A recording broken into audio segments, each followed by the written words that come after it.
Hello guys, કેમ છો બધા? Welcome to my channel. આજે આપણે એક સરસ મજાની રેસીપી જોવાની છે. આજે હું નથી બનાવવાની, આજે મારી સિસ્ટર બનાવવાની છે.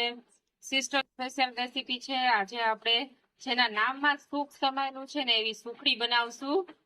તો ચાલો જોઈએ તેની રેસીપી. જો સુખડી બનાવવા માટે છે ને ઘઉંનો જાડો લોટ લીધો છે.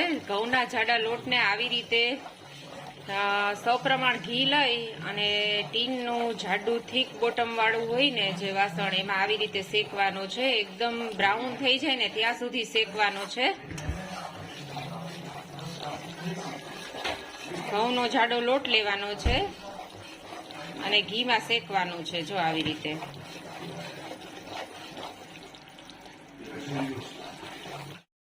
જો લોટને છે ને એકદમ શેકવાનો છે. આમાં ચપટી હળદર નાખી છે. પાછળથી તમે લોટ શેકાઈ જાય પછી નાખી શકો. અત્યારે થોડી ચપટી એવી હળદર આપણે નાખી છે કલર માટે. જેમ લોટને શેકશો ને એમ તમારી સુખડી સરસ થશે.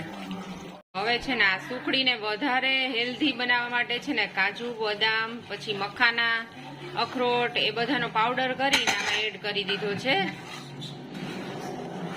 સુખડીને છે ને વધારે હેલ્ધી બનાવવા માટે આ ઓપ્શનલ છે, તમે એને સ્કીપ કરી શકો છો. જો આજે છે ને મારી સિસ્ટર બનાવે છે. આજે આ મારી રેસીપી નથી, મારી સિસ્ટરની રેસીપી છે. હું સુખડી બનાવું છું પણ એ કંઈક આમ વ્યવસ્થિત કંઈક અલગ રીતે બનાવે છે. બધાના હાથની રીત અલગ અલગ હોય. તો આજે એના હાથની સુખડીની રેસીપી તમારી સાથે શેર કરવાની છું. જો હવે છે ને ડ્રાયફ્રૂટનો પાવડર નાખ્યો ને એટલે ઘી બધું લઈ લીધું. જો ચીકુ શું નાખે તું આમાં? એલચીનો પાવડર નાખે છો? અચ્છા, હા ઓલું સમર છે એટલે કા? હા, સમર છે એટલે એલચીનો પાવડર નાખવાનો. સૂંઠ કે કાટલો મસાલો કે એવું નહીં નાખવાનું.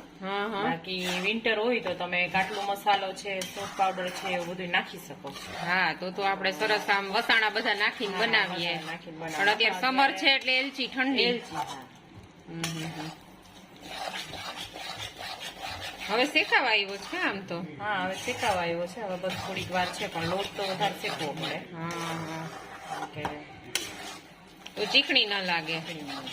હા, સુખડી તો સરસ લાગે.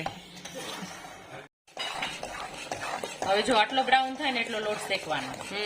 એકદમ બ્રાઉન થઈ ગયો છે. સુગંધ સરસ સ્મેલ તો સરસ આવે છે.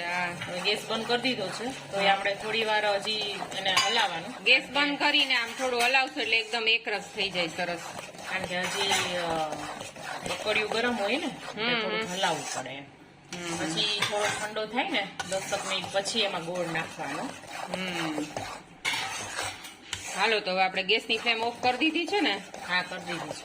ઓકે, હવે થોડું આવી રીતે આમ હલાવવાનું, પછી ઠંડુ થાય એટલે ગોળ ભેળવી દઈશું. કા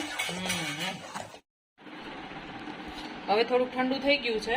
થોડુંક આંગળી તમારી ધગે નહીં એવું ગરમ થઈ જાય, ઠંડુ થઈ જાય એટલે પછી આપણે હવે ગોળ એડ કરી દેવાનો. થોડું આમ બહુ ગરમ નહીં ઠંડુ નહીં, એનું ટેક્સચર આવી જાય ને પછી ગોળ એડ કરી દેવાનો. હવે આપણે ગોળ મિક્સ કરી દેશું.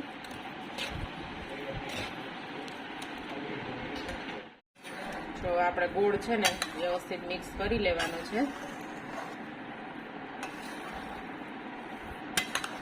જો ગોળ વ્યવસ્થિત મિક્સ થઈ જશે ને એટલે આ રીતનું ટેક્સચર આવી જશે. કા સરસ. જો એકદમ મસ્ત પેનને છોડી દેશે આ મિશ્રણ. હવે ગોળ મિક્સ થઈ ગયો છે. હવે આપણે છે ને એક ચોકીમાં ઢાળી દેશું આને પીસ પાડવા માટે. સરસ ઢળાઈ ગયો. કા મસ્ત. હવે ડ્રાયફ્રૂટ છાંટી દે, પછી સરસ ગાર્નિશ કરી દે.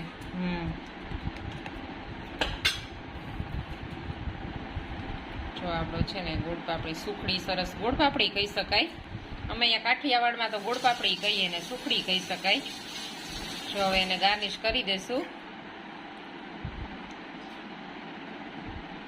અને પછી છે ને આપણે અડધી કલાક જેવું રહેવા દેશું. પછી આપણે એના પીસ પાડી લેશું. વાહ, મસ્ત ગેટઅપ આવે છે. મસ્ત હવે ગાર્નિશ થઈ ગયું છે અને હવે અડધી કલાક પછી આપણે આના પીસ પાડશું. તારી માસ્ટરી છે ગોળ પાપડીમાં. બાકી પાપડી તો મસ્ત.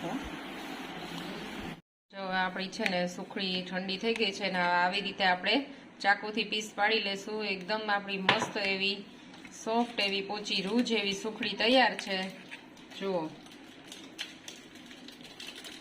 તો કેવી લાગી આ રેસીપી જો આ રેસીપી હા મારી સિસ્ટરની સ્પેશિયલ રેસીપી છે આ એ બહુ બનાવે છે સુખડી તો આ રેસીપી જો તમને સારી લાગી હોય તો તેને લાઈક કરજો અને શેર કરજો અને હા ચેનલને સબસ્ક્રાઇબ કરવાનું ના ભૂલતા થેન્ક યુ ફોર વોચિંગ